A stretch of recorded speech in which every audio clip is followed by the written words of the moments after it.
नमस्कार, स्वागत है आप सबका दिन भर की तमाम बड़ी और अहम खबरों के साथ। मैं हूं कवीन सचान। शुरुआत हेडलाइन से।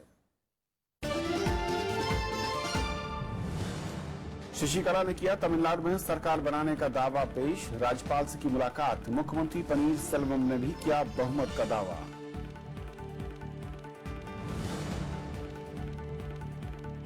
उत्तर प्रदेश में पहले दौर का प्रचार पूरा। आखिरी दिन सभी दलों ने झोंकी ताकत।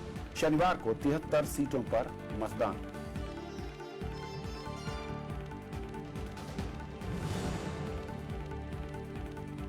मनमोहन सिंह पर टिप्पणी को लेकर कांग्रेस का संसद में अवरोध। प्रधानमंत्री से माफी की मांग, सरकार का इनकार।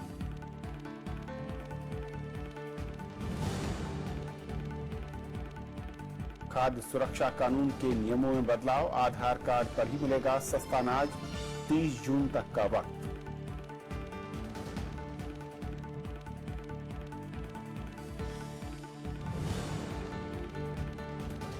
नागालैंड में सुलह के आसार। निकाय चुनाव प्रक्रिया खारिज। महिलाओं को 1/3 रिजर्वेशन के खिलाफ हुआ था हिंसक प्रदर्शन।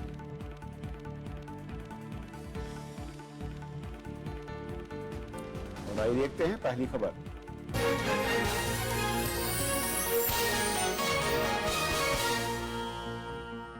तमिलनाडु में सस्ता के बीच अब संघर्ष चरम पर है और सबकी नजरें राजभवन से आने वाले आदेश पर हैं।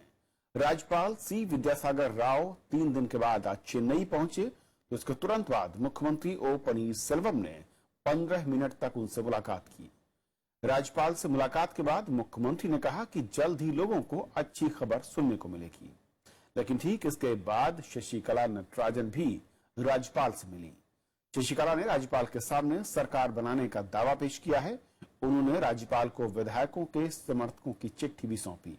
इससे पहले शशिकला मरीना बीच पर जयललिता की समाधि स्थल पर जाकर उन्हें श्रद्धांजलि भी दी।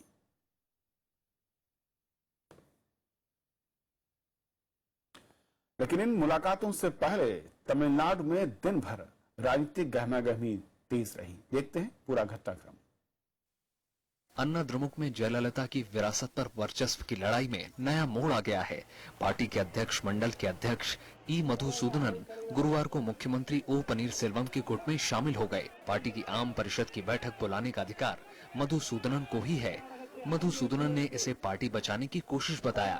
वहीं पनीर सेल्वम ने जयललिता को लिखी शशिकला की चिट्ठी जारी की। पनीर सेल्वम ने कहा कि शशिकला ने माफी मांगते हुए कहा था कि वो पार्टी में कोई पद नहीं लेंगी। எங்கள் மீது அபாண்டமாக ஏதாவது அவர்கள் செயற்கையாக ஏதாவது சொல்ல முற்பட்டால் நாங்கள் மேற்கொண்டு சில விவரங்களை சொல்வதற்கு நாங்களும் தயாராக இருக்கின்றோம்। எந்த குற்றச்சாட்டு சொன்னாலும்।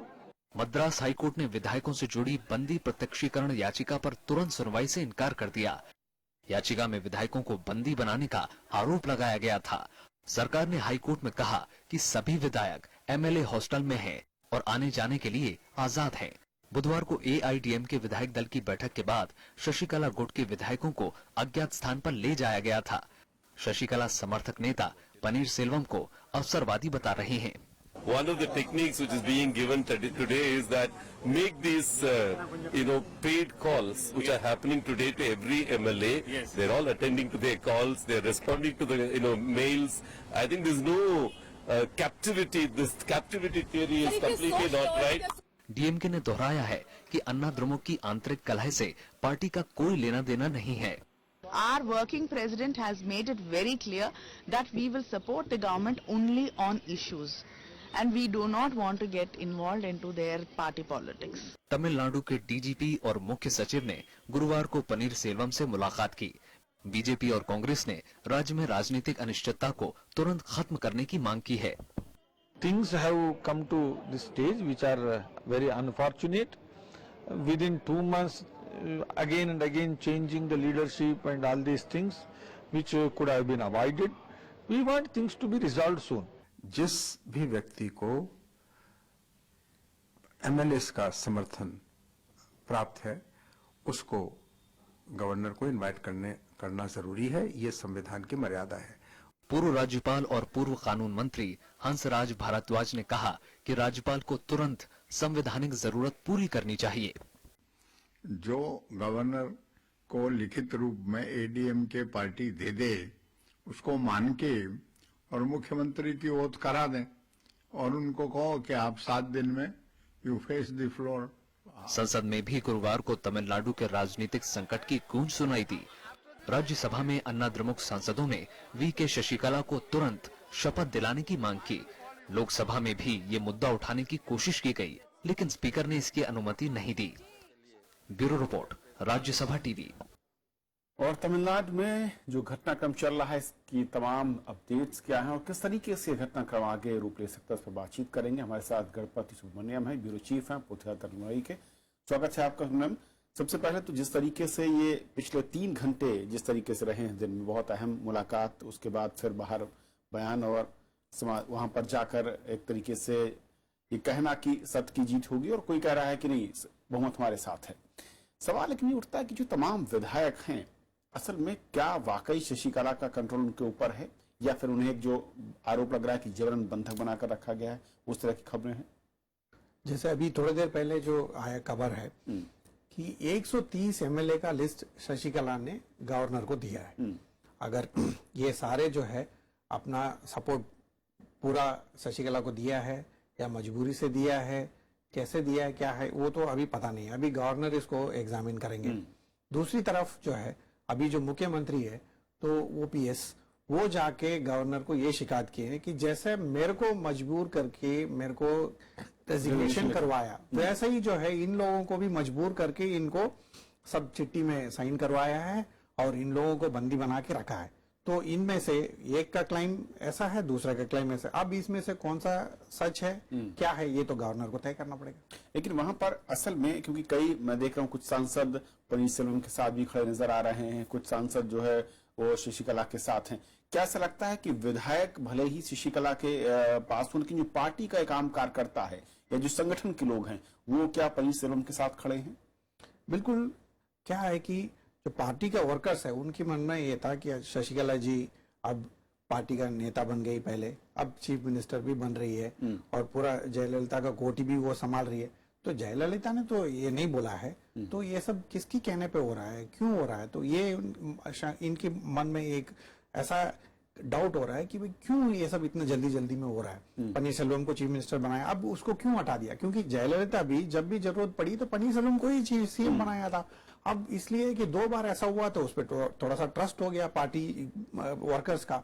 अब उनको निकाल के और कोई क्यों आए, ये पूछ रहे हैं सवाल। इसकी वजह से क्या है कि एमएलएस, एमपीस और पार्टी फंक्शनरीज शशिकला के साथ है, लेकिन क्राउड जो है, पॉपुलर सपोर्ट जो है वो पनीरसेल्वम के साथ है। लेकिन पॉपुलर सपोर्ट से तो वो सीएम नहीं बन सकते, अपना स्ट्रेंथ वहां असेंबली में दिखा नहीं सकते। उनको विधायक चाहिए, तो वो कैसे होगा, बस यही सोच रहे हैं।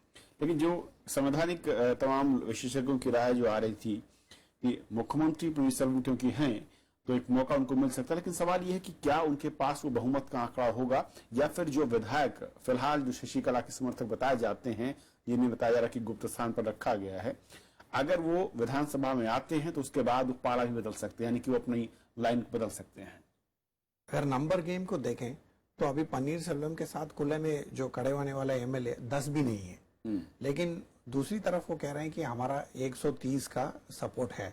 अब हो सकता है 130 नहीं है, फिर भी कम हो, फिर भी शशिकला नटराजन को जितना लोग सपोर्ट कर रहे हैं तो वो नंबर काफी ज्यादा संख्या है। लेकिन अगर आज का दिन गवर्नर बोलता है कि अच्छा पनीरसेल्वम का रेजिग्नेशन वो वापस लेना चाहते हैं, ठीक है लेने दीजिए, और वो अपना जो मेजॉरिटी जो है असेंबली में अप्रूव करें, तो वो कैसे कर पाएंगे? तो वो तो नंबर चाहिए, या तो फिर उधर से लोग इधर आ जाएं तब जाके होगा, या तो थोड़ा टाइम मिल जाए तब जाके होगा। अदरवाइज तो बहुत ही अभी जो सिचुएशन है इसमें वो पनीरसेल्वम का जो नंबर्स गेम में जीत मिलना बहुत बहुत मुश्किल है। यानी कि पूरे का पूरा कंट्रोल जो है शशिकला के पास बिल्कुल है, पार्टी का कंट्रोल भी है, एमएलएस का कंट्रोल भी है, और कुछ तो एमएलएस तो बोल रहे हैं कि कहाँ हैं वो पता ही नहीं है, कि इनको ऐसे जगह रखा हुआ है कि तो दूसरे को मौका न दे कि वो अपनी तरफ ये खींचे, तो ये लोग एक साथ गुट में रखा गया है। तो ये भी प्रश्न उठता है कि भाई पनीरसेल्वम का सपोर्टर कई डर के मारे ओपन में नहीं भी आ रहे हैं। सो अगर थोड़ा सा टाइम मिला तो इसमें गेम में कई बदलाव आ सकता है। लेकिन अगर गवर्नर ने देखा कि भाई इस दूसरी तरफ नंबर नहीं है, शशिकला का बुला लिया, फिर तो गेम जल्दी से खत्म हो जाएगी। लेकिन क्या शशिकला ने जो दावा पेश किया है, कुछ बीच में खबरें आ रही थी आज सुबह, मैं कहूं देर दोपहर तक भी, कि शायद किसी एक तीसरे नाम की भी चर्चा वहां पर हो सकती है, शशिकला किसी को फेस बनाकर आगे कर सकती हैं, कुछ इस तरह की खबरें हैं। बिल्कुल, ये इसलिए सोच रहे हैं कि भाई सुप्रीम कोर्ट का अभी जजमेंट आना है। अगर सुप्रीम कोर्ट का ये महत्वपूर्ण फैसला में शशिकला के खिलाफ फैसला आता है तो फिर क्या करेंगे? अगर शशिकला को फिर चीफ मिनिस्टर पद भी छोड़ना पड़ेगा, कोई एमएलए तो फिर बन नहीं पाएगी डिस्क्वालीफाई होने से फिर। और दूसरा ये है कि यहाँ पे सुप्रीम कोर्ट से ऊपर क्या अपील है? कोई अपील भी है नहीं, तो इसलिए एक सब्स्टिट्यूट भी वो तैयार रखने का उनका सोच है कि भाई। लेकिन अभी फिलहाल इस समय अगर पनीर सेल्वम की तरफ लोग आने लगे, पनीर सेल्वम का तो मेन जो मुद्दा है गवर्नर के पास, उन्होंने बोला कि भाई एमएलए को फ्री छोड़िए, लेट देम डिसाइड। दूसरा इन्होंने मांगा है कि भाई सीक्रेट बैलेट होना चाहिए, कि तब जो है वो अपना मनपसंद जो भी है उनको वोट करें। तो ये सब गवर्नर सोचेंगे, समझेंगे, फिर लीगल एडवाइस चाहिए ले लेंगे, उसके बाद ही डिसाइड होगा। लेकिन ये सब चीज के बावजूद सुप्रीम कोर्ट का जो है तलवार है वो तो लटक रहा है। अगर बीच में ज्यादा टाइम हो गया है, अगर पनीर सेल्वम अभी अपने जगह पे टिके रहे हैं किस्मत से, और सुप्रीम कोर्ट का फैसला शशिकला नटराजन के खिलाफ आया, फिर तो ये डीएमके में बहुत ही कंफ्यूजन हो जाएगा। तो कोई सोच भी नहीं सकता कि क्या होगा। बहुत महत्वपूर्ण होंगे अगले 2 से 3 दिन। गणपति, बहुत शुक्रिया आपका इस पूरी चर्चा में शामिल होने के लिए। और ये थी हमारी पहली खबर। छोटा सा ब्रेक, और ब्रेक के उस पार दिन भर की दूसरी बड़ी खबरें।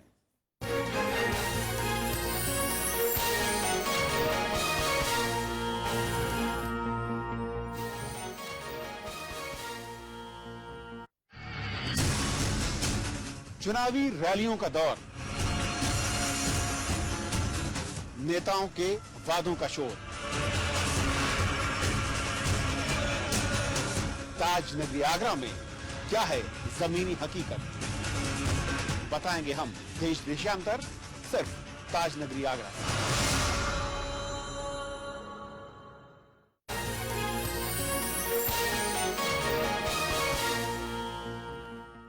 बजट सत्र का पहला हिस्सा आज पूरा हो गया। राज्यसभा में आज आम बजट पर चर्चा की शुरुआत हुई। इस दौरान पूर्व वित्त मंत्री पी चिदम्बरम ने नोटबंदी को अब तक का सबसे बड़ा घोटाला करार दिया, तो बीजेपी ने बजट को विकास परक बताया। सदन में बजट पर चर्चा की शुरुआत करते हुए कांग्रेस सांसद और पूर्व वित्त मंत्री पी चिदम्बरम ने नोटबंदी से लेकर जीडीपी तक सरकार को घेरा। चिदम्बरम ने कहा कि डिजिटल लेन देन कई मामलों में निजता का हनन है। उन्होंने नोटबंदी को अब तक का सबसे बड़ा घोटाला करार देते हुए इसे बगैर तैयारी के लिया गया फैसला बताया। And in November and December, it turned net negative. Money is being pulled out. So I don't know what your objective are, what your goal is, what your overarching vision is. If your overarching goal is to give a boost to the economy, if your overarching goal is to improve the economy and raise the growth rate, the strategy that your budget has followed is absolutely wrong. It is a dismal failure, and you will realize it next year. Samajwadi party, TMC और वाम दलों ने budget को निराशाजनक बताते हुए युवाओं को नजरअंदाज करने का आरोप लगाया। साथ ही नोटबंदी के फैसले की आलोचना की। सीपीएम सांसद तपन सेन ने फायदे में चल रही कंपनियों में विनिवेश का मुद्दा उठाया। केंद्र सरकार जब नोटबंदी कर सकती है तो ऐसा कानून बनाए कि पूरे देश के नौजवानों को जो 18 साल से अधिक उम्र का हो जाए, जिसको वोट देने का अधिकार है, तो उसको नौकरी पाने का अधिकार होना चाहिए। How much black money has been recovered? To what extent the subversive activities have been curbed? Why there is no mention in the presidential speech or the budget speech? Focus of this government in managing its economy, that is disastrous mosaic, our country's national economy and self-reliance. They are going ahead with privatization, all profit-making public sectors. हालांकि BJP सांसद प्रभात झा ने विपक्ष के आरोपों को निराधार बताते हुए बजट को विकास को बढ़ावा देने वाला बताया। प्रभात झा ने दावा किया कि गरीबों का कल्याण इस बजट से होगा। मनरेगा में सैटेलाइट से काम हो रहा है। 5 लाख से अधिक तालाब, आप साइट पर चले जाइए। भारत में यदि किसी ने बनाया है तो भारतीय जनता पार्टी नीति की सरकार ने बनाया है। बजट सत्र के पहले चरण के तहत राज्यसभा की कार्यवाही का गुरुवार को आखिरी दिन था। सत्र आगामी 9 मार्च तक के लिए स्थगित हो गया। बजट पर चर्चा दूसरे भाग में भी जारी रहेगी। विशाल दहिया के साथ पंचानन मिश्रा, राज्यसभा टीवी। उधर लोकसभा में आम बजट पर चर्चा का जवाब देते हुए वित्त मंत्री ने कहा कि नोटबंदी के बाद टैक्स देने वालों का दायरा बढ़ा है। उनके मुताबिक जीएसटी के लागू होने के बाद देश में बेहतर और प्रभावी कर ढांचा होगा। पार्टी के वरिष्ठ नेता श्री वीरप्पा मोइली ने लोकसभा में आम बजट पर चर्चा मुख्य तौर से नोटबंदी पर केंद्रित रही। वित्त मंत्री अरुण जेटली ने कहा कि नोटबंदी के बाद कितना धन बैंकों के पास आया, आरबीआई को इसकी गणना करने में कुछ वक्त लगेगा। they would give an approximate assessment as to how much money is coming. Today when they have to give their final figure, they have to assess through every note through the counting system that they have. वित्त मंत्री ने नोटबंदी से अर्थव्यवस्था पर नकारात्मक असर के विपक्ष के आरोपों को खारिज किया। That when monies went into the banking system, even during the stress period, the size of the formal economy was increasing. हालांकि जेटली ने माना कि ऑटोमोबाइल सेक्टर पर कुछ असर पड़ा है। उन्होंने कहा कि इस बार बजट का फोकस ग्रामीण इलाके और गरीब हैं। और हम लोगों का प्रयास ये है कि अपना जितना हमने खर्चा करना है, उस खर्चे को हम ग्रामीण क्षेत्र में करें, कृषि क्षेत्र में करें, जो कि अर्थव्यवस्था का बहुत बड़ा हिस्सा वहां से आता है। बजट सत्र के दूसरे हिस्से में अलग अलग मंत्रालयों से जुड़े अनुदान मांगों पर चर्चा होगी।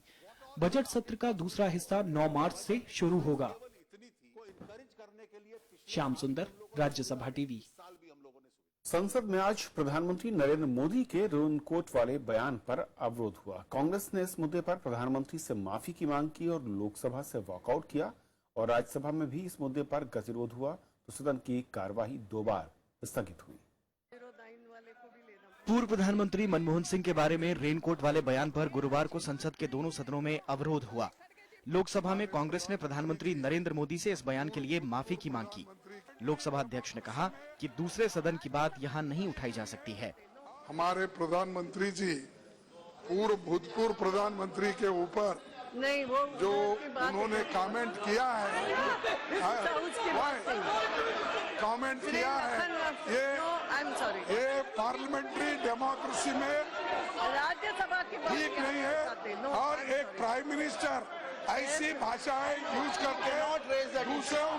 कांग्रेस सांसदों ने अध्यक्ष के आसन के समीप आकर नारेबाजी की और सदन से वॉकआउट किया। आई एम सॉरी, खड़गे जी बात सुनिए। ये अच्छी बात नहीं है। No uncivilized and then barbaric language they use. If there is something unparliamentary, the chair will take care of it every day. My point is the words spoken by them. Let them take back all these words. Apologize to the parliament. Apologize to the nation for insulting a prime minister who is elected by the people. Rajya Sabha में भी प्रधानमंत्री नरेंद्र मोदी की इंदिरा गांधी और मनमोहन सिंह पर की गई टिप्पणियों को लेकर अवरोध हुआ। He insulted the memory of Indira Gandhi, martyred Prime Minister of India. He referred to a book written by an executive assistant, did not even authenticate and place it here. CPM और JDU ने प्रधानमंत्री से स्पष्टीकरण पूछने नहीं देने का मामला उठाया। सीताराम येचुरी ने नियम 267 के तहत नोटिस भी दिया था। And that was, I was not permitted then to raise that point, and it's a complete distortion of the facts of what my party stands for. जब इधर से विरोध हुआ कि नहीं, प्रधानमंत्री जी के बोलने के बाद अब समापन हो गया, अब नहीं बोलना चाहिए, सभापति जी ने इन्हें रिमाइंड किया। उन्होंने कहा था आप बाद में बोलिए। Under Rule 18, and that's the rule they wanted me to cite, the government has a right to reply. There is no right of any rejoinder provided for in that rule. अवरोध के चलते शून्यकाल और प्रश्नकाल की कार्रवाई बाधित हुई और आखिर में सदन की कार्रवाई गुरुवार को दोपहर 2 बजे तक के लिए स्थगित कर दी गई। बुधवार को राज्यसभा में राष्ट्रपति का अभिभाषण पर जवाब देते हुए प्रधानमंत्री नरेंद्र मोदी ने कहा था कि बाथरूम में रेनकोट पहनकर नहाना कोई पूर्व प्रधानमंत्री मनमोहन सिंह से सीखे। उनके कार्यकाल के दौरान कई घोटाले हुए, लेकिन उन पर एक भी आरोप नहीं लगा। इस टिप्पणी के बाद कांग्रेस सांसदों ने वॉकआउट किया था। विशाल दहिया के साथ रविंद्र सिंह शौरान, राज्यसभा टीवी। उत्तर के सियासी समर को जीतने के लिए सभी दलों ने एड़ी चोटी का जोर लगा दिया है। राहुल गांधी ने अलीगढ़ में रैली कर प्रधानमंत्री पर वादाखिलाफी का आरोप लगाया तो अखिलेश ने चुनावी जनसभाओं में अच्छे दिन पर तंज कसा। मथुरा में पलटवार करते हुए राजनाथ सिंह ने सपा और कांग्रेस के गठबंधन को बेकार बताया। कांग्रेस उपाध्यक्ष राहुल गांधी ने गुरुवार को अलीगढ़ में रैली की। इस दौरान उन्होंने प्रधानमंत्री नरेंद्र मोदी की जमकर आलोचना की। स्वच्छता अभियान पर सवाल खड़े करते हुए राहुल गांधी ने कहा कि प्रधानमंत्री ने पूरे देश को झाड़ू पकड़ा दिया है, लेकिन इससे कोई मकसद पूरा नहीं हुआ। राहुल गांधी ने प्रधानमंत्री पर देश की जनता से वादा खिलाफी का आरोप लगाया। जो भी दिन रहा है 15 लाख दे दूंगा, किसान का कर्जा माफ कर दूंगा, हिंदुस्तान को साफ कर दूंगा। एक के बाद एक, एक के बाद एक, एक के बाद एक झूठे वायदे। आप मुझे बताओ पिछले 2.5 साल में नरेंद्र मोदी जी ने किसान के लिए क्या किया? उधर अखिलेश यादव ने मथुरा, हाथरस, फिरोजाबाद और आगरा में कई जगह पर चुनावी जनसभाएं की। अखिलेश ने प्रधानमंत्री के अच्छे दिन पर तंज कसा। उन्होंने कहा कि समाजवादी पार्टी की कथनी और करनी में कोई फर्क नहीं है। हमें और आपको अच्छे दिन के बहाने लाइन में लगा दिया। कोई नहीं बचा जो लाइन में न लगा हो। पैसा बहुत है आपके पास। आपने तो कहा था कि गरीब को हम 15 लाख रुपए भिजवा देंगे। 15 लाख रुपए तो दूर, अगर 15,000 रुपए ही हम लोगों को भिजवा दिए होते तो बताओ। बीजेपी की ओर से केंद्रीय गृह मंत्री राजनाथ सिंह ने कमान संभाली। मथुरा में रैली को संबोधित करते हुए राजनाथ सिंह ने समाजवादी पार्टी और कांग्रेस गठबंधन पर चुटकी दी। कम से कम 5 साल में आपके सारे गांव पक्की सड़कों से जुड़ गए होंगे।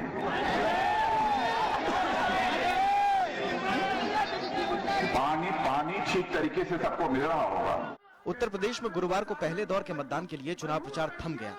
पहले दौर में 15 जिलों की 73 सीटों पर वोटिंग होनी है। Bureau report, Rajya Sabha TV. Uttarakhand में मतदान से अब एक हफ्ते का भी कम का समय है और कांग्रेस, बीजेपी के साथ ही बीएसपी के दिग्गज नेता भी जनता को रिझाने के लिए ताबड़तोड़ रैलियों में जुटे हैं। कांग्रेस उपाध्यक्ष राहुल गांधी ने अल्मोड़ा और उधमसिंह नगर में जनसभाएं की तो बीजेपी अध्यक्ष अमित शाह ने बागेश्वर, काशीपुर और टिहरी में रैली की। तो वहीं बीएसपी प्रमुख मायावती ने हरिद्वार के लक्सर में चुनावी सभा की। हरिद्वार की लक्सर रैली में बीएसपी प्रमुख मायावती के निशाने पर बीजेपी और कांग्रेस दोनों रहे। मायावती ने कहा कि आजादी के बाद से ही बीजेपी और कांग्रेस की सरकारों ने कमजोर तबकों को उनका अधिकार नहीं दिया। उन्होंने कहा कि बीजेपी से जुड़े लोग समीक्षा की आड़ में आरक्षण को खत्म करने की कोशिश में हैं। दुख की बात यह है कि सत्ता में आने के बाद, केंद्र की सत्ता में आने के बाद इनके अब ये सभी चुनावी वायदे इनकी सरकार के एजेंडे से अधिकांश गायब हो गए हैं। बीजेपी अध्यक्ष अमित शाह ने हरीश रावत सरकार पर भ्रष्टाचारियों को संरक्षण देने का आरोप लगाया। उन्होंने कहा कि पिछले 5 सालों में कांग्रेस ने उत्तराखंड को बदनाम करने का काम किया।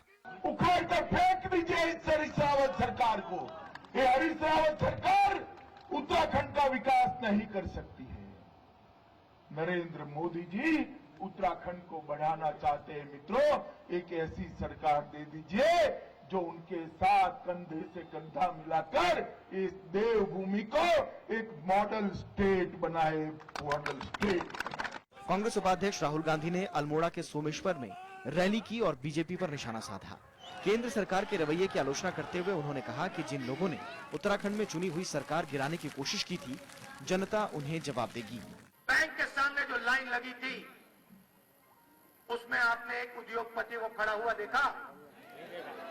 आपने एक गरीब व्यक्ति को खड़ा, एक अमीर व्यक्ति को खड़ा होते हुए देखा? आपने सूट बूट वालों को खड़े होते हुए देखा? नहीं। उत्तराखंड की सभी 70 सीटों पर एक ही दौर में 15 फरवरी को वोट डाले जाएंगे। बीजेपी, कांग्रेस के साथ ही बीएसपी भी सभी सीटों पर चुनाव लड़ रही है। Bureau report, Rajya Sabha TV. सरकारी राशन की दुकानों से सस्ता अनाज लेने के लिए अब आधार कार्ड अनिवार्य होगा।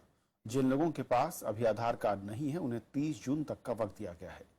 उपभोक्ता मामले, खाद्य और सार्वजनिक वितरण मंत्रालय ने इस बारे में अधिसूचना जारी की है, जिसमें बताया गया है कि राष्ट्रीय खाद्य सुरक्षा कानून के तहत सब्सिडी वाले अनाज को लेने के लिए आधार कार्ड अनिवार्य है। केंद्र सरकार ने राज्यों से कहा है कि वो आधार कार्ड को राशन कार्ड के साथ जोड़ें। सरकार के इस फैसले का मकसद देश की सभी राशन की दुकानों को डिजिटाइज करना है और इसमें होने वाले भ्रष्टाचार को रोकना है। दिल्ली के उपहार सिनेमा हादसा मामले में सुप्रीम कोर्ट ने पुनर्विचार याचिका पर सुनवाई करते हुए गोपाल अंसल को 1 साल की सजा सुनाई है। कोर्ट ने गोपाल अंसल को सरेंडर करने को भी कहा है। दिल्ली के उपहार सिनेमा अग्निकांड मामले में सुप्रीम कोर्ट ने रियल एस्टेट कारोबारी गोपाल अंसल की 1 साल की सजा बरकरार रखी है। कोर्ट ने गोपाल अंसल को 4 हफ्ते के भीतर सरेंडर कर बाकी की सजा काटने का आदेश दिया है। हालांकि कोर्ट ने गोपाल अंसल के बड़े भाई सुशील अंसल की उम्र को देखते हुए राहत दी है। कोर्ट ने कहा है कि सुशील पहले ही सजा काट चुके हैं और वही पर्याप्त है। पीड़ितों और सीबीआई की पुनर्विचार याचिका पर आदेश देते हुए कोर्ट ने अंसल बंधुओं पर 30-30 करोड़ रुपए के जुर्माने को बरकरार रखा है। उपहार हादसा पीड़ित संघ ने फैसले पर नाराजगी जताई है। Here they've reduced the sentence to period undergone and 1 year. If this is the judgment, this is the kind of judgment somebody is going to get after killing 59 people, I think it's not worth coming to the courts. It's a futile exercise. 13 जून 1997 में दिल्ली के green park स्थित उपहार cinema में border film के प्रदर्शन के दौरान आग लग गई थी। इसमें 59 लोगों की जान चली गई थी और 100 से ज्यादा लोग घायल हुए थे। 2015 में सुप्रीम कोर्ट ने अंसल बंधुओं को 3 महीने के भीतर 30-30 करोड़ रुपए का जुर्माना अदा करने का निर्देश दिया था। साथ ही जुर्माना नहीं देने की सूरत में 2 साल की जेल की सजा की बात कही थी। Bureau report, Rajya Sabha TV. Bharat ने विजय माल्या के प्रत्यर्पण के लिए ब्रिटेन को पत्र भेजा है। गुरुवार को चिट्ठी ब्रिटेन के दिल्ली स्थित उच्चायोग के अधिकारियों को सौंपी गई। भारत और ब्रिटेन के बीच पहले से ही प्रत्यर्पण संधि है। विजय माल्या के खिलाफ सीबीआई के आरोपों के बाद विदेश मंत्रालय ने यह पत्र भेजा। माल्या पर कई बैंकों का करोड़ों रुपए का कर्ज बकाया है और अदालतों ने उनके खिलाफ वारंट भी जारी कर रखे हैं। इसके बावजूद वो भारत लौटने को तैयार नहीं। We have today handed over the request for extradition of Mr. Vijay Vittal Mallya as received from the CBI to the UK High Commission in New Delhi. We have requested the UK side to extradite him to face trial in India. Britain की प्रधानमंत्री Theresa May को Brexit प्रक्रिया तेज करने के लिए house of Commons का समर्थन मिल गया है। निचले सदन ने अंतिम बहस के बाद विधेयक को 122 के मुकाबले 494 मतों से पारित कर दिया। इसके बाद प्रधानमंत्री थेरेसा मे को ब्रेक्जिट की प्रक्रिया और यूरोपीय संघ छोड़ने के लिए बातचीत शुरू करने का अधिकार मिल गया। Shadow business secretary Clive Lewis Labour Party के उन 52 सांसदों में शामिल थे जिन्होंने विधेयक को समर्थन देने के पार्टी के आदेशों के खिलाफ वोट किया। ब्रेक्जिट से जुड़े विधेयक को अब हाउस ऑफ लॉर्ड्स में भेजा जाएगा, जहां पर 20 फरवरी के बाद इस पर बहस होगी। मुरली विजय और कप्तान कोहली के शानदार शतक के चलते भारत ने हैदराबाद टेस्ट के पहले दिन 3 विकेट के नुकसान पर 356 रन बना लिए। टॉस जीतकर भारत ने पहले बल्लेबाजी की और मैच की चौथी गेंद पर बांग्लादेश के तस्कीन अहमद ने सलामी बल्लेबाज लोकेश राहुल को बोल्ड कर दिया। इसके बाद मुरली विजय और चेतेश्वर पुजारा के बीच दूसरे विकेट के लिए 178 रनों की साझेदारी हुई। पुजारा ने 83 रनों की पारी खेली और इसके बाद मुरली विजय का साथ देने के लिए कप्तान कोहली आया और भारत ने 4 तक 2 विकेट पर 206 रन बनाए। आखिरी शतक से पहले मुरली विजय ने शतक पूरा किया। ये उनका 9वां शतक है। मुरली 108 रन बनाकर आउट हुए। उन्होंने शतक की पारी में 12 चौके लगाए। मुरली विजय के बाद अंजुम रहाणे ने कप्तान का आखिर तक साथ निभाया। इस दौरान विराट कोहली ने अपना 16वां शतक पूरा किया।